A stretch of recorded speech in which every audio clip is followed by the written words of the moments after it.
너희 안에 이 마음을 품으라. 곧 그리스도 예수의 마음이니 그는 근본 하나님의 본체시나 하나님과 동등됨을 취할 것으로 여기지 아니하시고 오히려 자기를 비워 종의 형체를 가지사 사람들과 같이 되셨고 사람의 모양으로 나타나사 자기를 낮추시고 죽기까지 복종하셨으니 곧 십자가에 죽으심이라. 이러므로 하나님이 그를 지극히 높여 모든 이름 위에 뛰어난 이름을 주사 하늘에 있는 자들과 땅에 있는 자들과 땅 아래에 있는 자들로 모든 무릎을 예수의 이름에 꿇게 하시고 모든 입으로 예수 그리스도를 주라 시인하여 하나님 아버지께 영광을 돌리게 하셨느니라.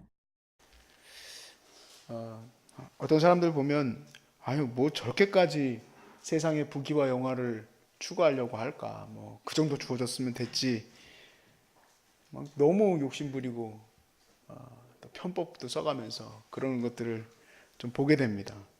대부분의 사람들은 일부 사람들 그런 사람들 말고 대부분 사람들은 좀 그냥 자기에게 주어진 삶을 잘 이렇게 누려가면서 특별히 그냥 적절한 좀 사랑과 또 존중받아가면서 살아가는 것에 대해서 그냥 평강을 누리죠. 막 그렇게 막 욕심을 많이 부리지는 않습니다. 그게 요즘 사람들의 모습이죠. 그렇기 때문에 그런지 모르겠습니다만은 그게 이제 연결고리가 되는지는 모르겠습니다만은 오늘 말씀처럼 주님의 그 영광을 얻은 것처럼 우리 그리스도인들도 좀 하나님의 나라에 이를 때 큰 면류관 영광된 그런 어떤 주님과의 만남 그런 것들을 위해서 이제 우리가 신앙생활을 하자라고 얘기하면 그렇게 힘들게 하려고 한 마음이 없습니다. 뭐 그렇게 큰 영광 안 달아도 된다는 거예요. 우리가 예수 믿었으니까 꼭 그렇게까지 비하할 필요는 없지만 구원의 티켓을 받았으니 뭐 그렇게 열심히 할 필요가 있겠느냐. 적절히 그냥 주일날 교회 갔다가 오면 되는 거지 라고 생각을 합니다. 그런데 제가 이 말씀을 이제 오늘 본문으로 대하면서 그렇구나. 우리가 왜 정말 열심으로 주님의 거룩한 이 일들을 감당하고 이 영적 생활에 힘을 써야 하는지를 이 말씀 속에서 보게 돼요. 왜냐하면은 우리가 이제 구원을 얻었다는 것은 과거로 인하여서 끝나는 얘기가 아닌 거예요. 우리 주님과의 깊은 교제에 대해서 우리가 요한일서에서 다 나누지 않았습니까? 요한일서에서 아버지와 아들과 함께 누렸던 그 기쁨, 영적 그 기쁨을 너희도 알게 하려고 이 요한일서를 썼다 그랬어요. 이 요한일서의 내용을 하나로 요약을 하면은 예수님이 우리에게 가르쳐 주신 대로 우리가 서로 사랑하라는 말씀 가운데 거하는 거였어요. 그 사랑하는 것이 바로 기독교의 본질을 살려주는 부분이었어요. 그래서 우리가 사랑하는 것은요, 사실 같은 사람처럼 그냥 어제 결혼했으니까 오늘 또 똑같은 사람 아니잖아요. 우리는 매일 새로운 시간들을 하루가 열리게 되면 그러한 관계를 맞이하게 됩니다. 또 오늘은 어떤 사람을 만나게 되고 새로운 사람을 만나게 되는 사람들처럼 비즈니스 하는 사람들이 아니면 대부분은 한 대략 뭐 연구한 사람들의 얘기를 들어보니까 6명에서 11명 사이 정도 만난다고 하더라고요. 우리는 이제 조금 더 만나게 됐죠. 공동체로 있으니까. 그래도 이제 정상적인 생활을 하는 사람은 하루 동안에 한 6명에서 11명 정도를 만나요. 근데 그 사람들과의 그런 만남 속에서 우리는 매일 새로운 관계성을 유지하게 되는 거예요. 그리고 그곳에서 우리는 하나님께서 말씀하신 대로 바로 그 사랑의 은혜들을 누리게 되면 매일같이 새로운 영적인 기쁨과 은혜들을 우리가 누리게 되는 겁니다. 즉 그러므로 우리가 구원의 감격과 기쁨은 과거로 인하여서 끝나는 것이 아니라 계속된 진행 속에 있구나. 왜냐하면 매일 새롭기 때문에. 사람들이 매일 새로워요. 어제의 제 아내가 오늘의 아내가 아니고 오늘의 남편이 똑같은 남편이 아니에요. 내 아이들이 똑같은 아이들이 아니에요. 중학교 때 애들이 사고 치던 것이 고등학교 때 사고 치는 거하고 또 달라요. 늘 좋은 것만 해주면야 걔네들로 인해서 얻는 기쁨이 크겠죠. 근데 우리는 늘 문제와 어려움 속에 있지 않습니까?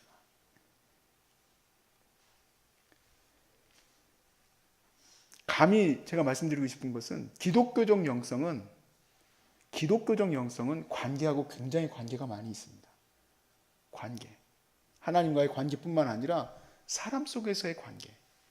그 가운데에서 오늘 본문을 보게 되면 아, 그렇구나. 우리의 삶에 매일같이 하나님께서 누리게 하시는 이 구원의 기쁨과 감격은 바로 서로 사랑하라는 그 말씀을 이루어갈 때 얻어지게 되는 거예요.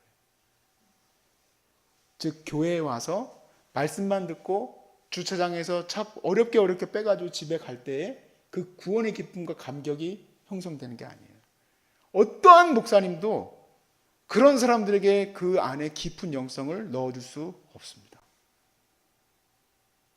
다 말장난이에요. 성경을 이렇게 풀고 저렇게 풀고 뭐 헬라어가 어쩌고저쩌고 할 필요 없어요.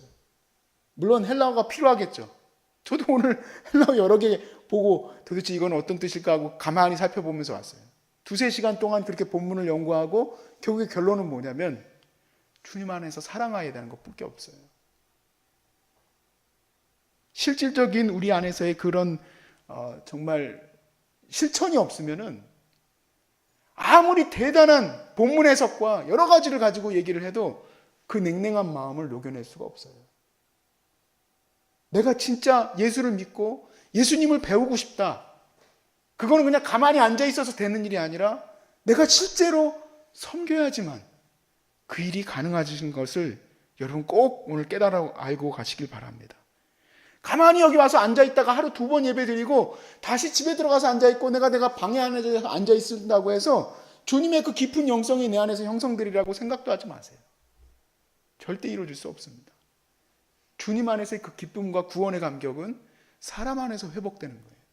아버지와 아들과 누렸던 그 기쁨의 교제는 사람 안에서 이루어지는 거예요. 그렇기 때문에 오늘 본문이 5절만 딱 읽으면 굉장히 뜬금없는 구절이에요. 너희 안에 이 마음을 품으라 곧 그리스도 예수의 마음이니. 이 구절은 또 삼일체에 대한 교리에 대한 내용으로 굉장히 자주 다루는 본문이에요.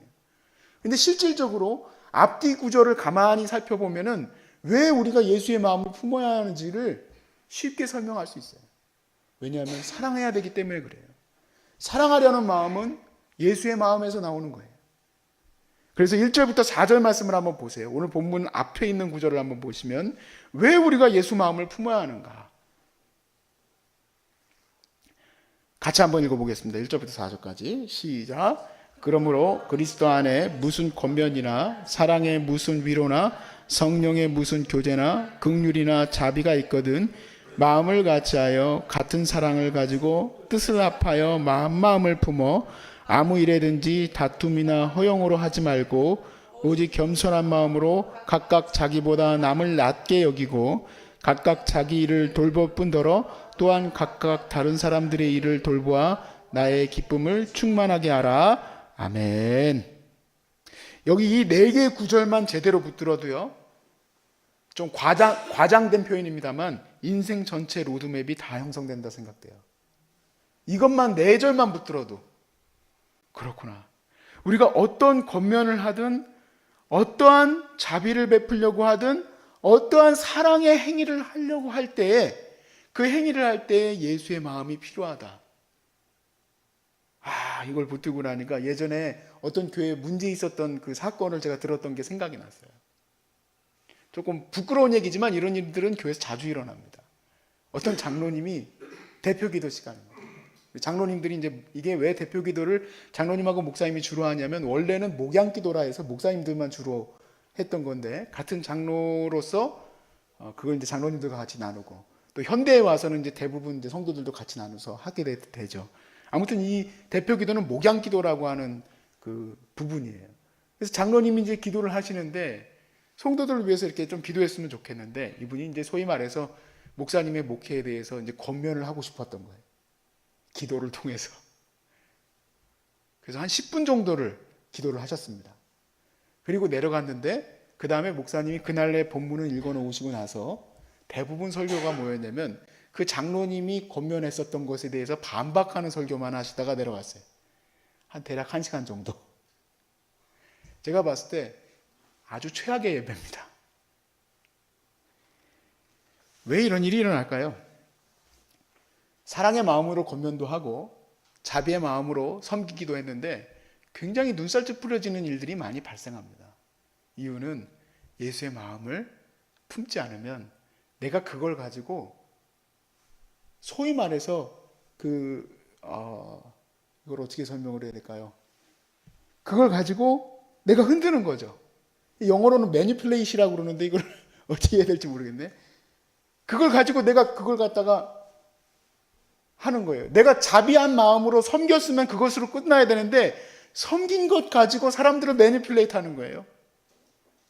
내가 기도의 자리를 얻은 것이 그 기회가 겸손의 자리, 섬김의 자리가 돼야 되는데 섬김의 자리가 아니라 사람들을 매니플레이트 하는 거예요. 정말 끔찍한 일들이 그런 자리에서 얼마든지 일어납니다. 실제로 바울도 그걸로 인하여서 굉장히 괴로웠던 사건이 하나 있었습니다. 교회에서 추측이 됐었던 여자분 두 분이 싸우는 거예요. 두 분이 왜 싸웁니까? 교회 일 때문에 싸우는 거예요. 교회 일 때문에. 사실 교회에서요, 자매님들이 주로 싸우는 파트가 어디냐면은 주방이에요, 주방. 이 주방에서 이 권사님들이 권력 다툼이 일어나요. 왜 권력 다툼이 일어나는가? 왜 싸움이 일어날까? 사실 들어보면 별것도 아닙니다. 예를 들면은 식당에다가 접시를 이렇게 세워야 된다고 생각하시는 권사님 파가 있고, 또 어떤 권사님은 접시를 뉘어놔야 된다고 생각하는 권사님이 있어요. 깨끗이 닦아서 건조해가지고 넣어야지. 서로 그걸로 시작이 돼서 헐뜯고 싸움이 시작돼요. 여러분, 우리가 이제 이 말씀 1에서 4절 말씀만 가지고도 얼마나 우리가 인생의 로드맵이 형성된다는 말을 할 수 있느냐. 왜냐하면 근간이기 때문에 그래요. 겉으로 포장되어진 것으로는 겉면이고 사랑이고 자비고 섬김이라고 하지만 실질적으로 그 마음에 예수의 마음을 듣지 않으면 그러면 소용이 없는 거예요. 더 힘들어져요. 그래서 오늘 본문으로 들어오게 되는 거고, 오늘 본문에서 5절 말씀에 예수의 마음을 품어야 한다. 어떠한 사랑 행위를 하려고 하든 예수의 마음을 품어야 한다. 그리고 그 예수의 마음을 6절부터 11절에 설명한 겁니다. 예수님은 어떠한 마음을 품으셨는가? 사실 읽어보면 굉장히 교리적인 내용인데 그래도 한번 보겠습니다. 그는 근본 하나님의 본체시나 하나님과 동등됨을 취할 것으로 여기지 아니하시고 오히려 자기를 비워 종의 형체를 가지사 사람들과 같이 되셨고 사람의 모양으로 나타나서 자기를 낮추시고 죽기까지 복종하셨으니 곧 십자가에 죽으십니다. 야, 예수님은 이 정도로 자기를 다 비우셨으니 너희들이 비울 것이 얼마나 비울 것이 뭐 대단하다고 하겠느냐. 예수님이 하나님의 본체를 버리시고 성육신하셨다면 네가 버릴 것이 얼마나 대단하길래 그걸 못 버리느냐 이 얘기예요. 이거를 영적 훈련에서는 자기 부인이라는 단어를 씁니다. 자기 부인.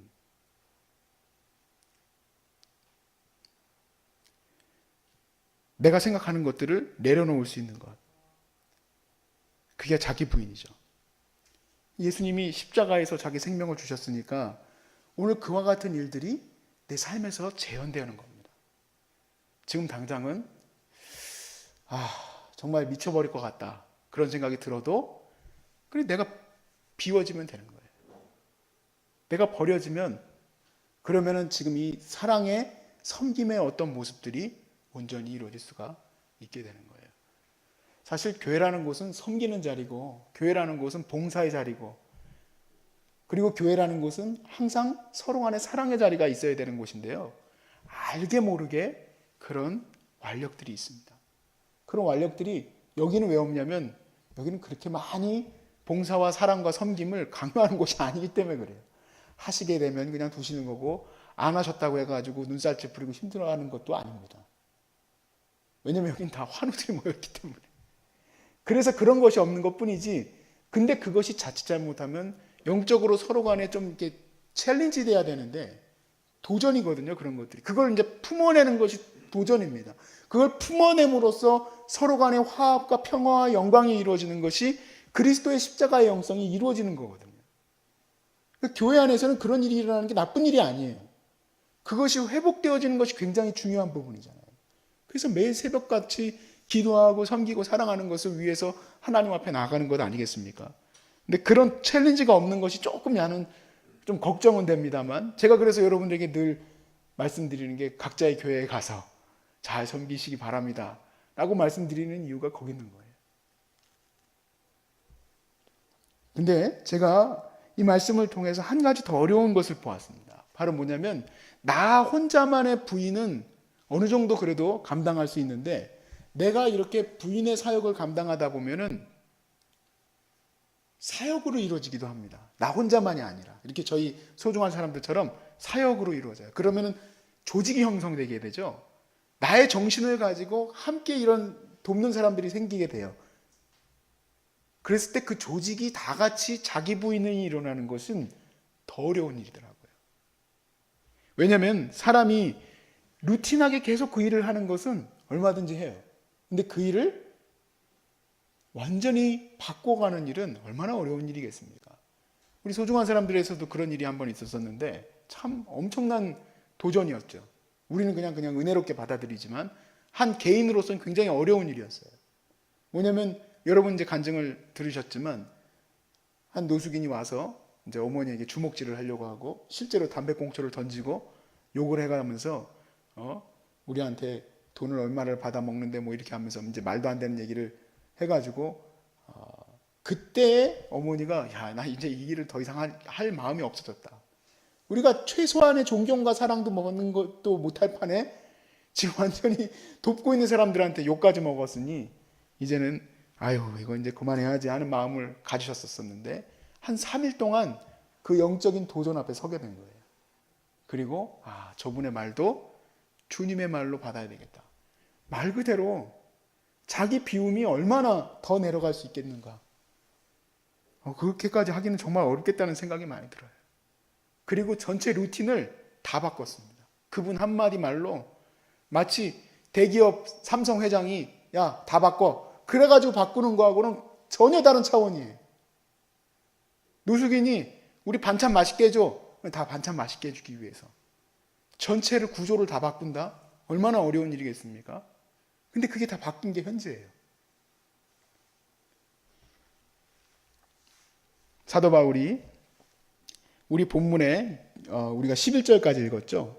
11절 말씀에서 12절로 넘어갈 때 이제 다시 정리해서 이렇게 얘기합니다. 그러므로 예수님의 마음을 품어야 하므로 너희 사랑하는 자들아 너희가 나 있을 때뿐만 아니라 더욱 지금 나 없을 때에도 항상 복종하여 두렵고 떨림으로 무엇을 이루라고 되어 있습니까?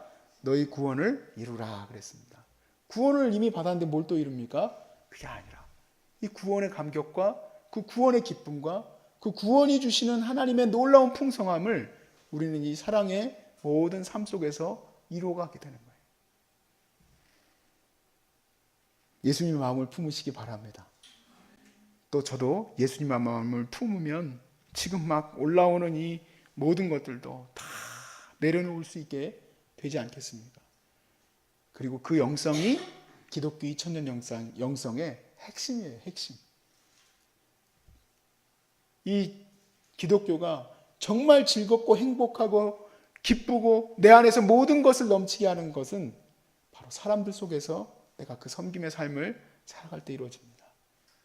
이곳에 환우들과 함께 있을 때 조금 더 여러분이 서로 간을 좀 생각하시기 바라고 또 생각하시면서 마음에 주시는 챌린지들을 과감하게 계속 이어가십시오. 여러 가지 여러분이 여태까지 하신 것을 보면은 너무 귀하다. 사랑이 넘친다는 생각이 많이 드는데 그렇게 앞으로도 더 많이 도전할 수 있기를 주의 이름으로 축복합니다.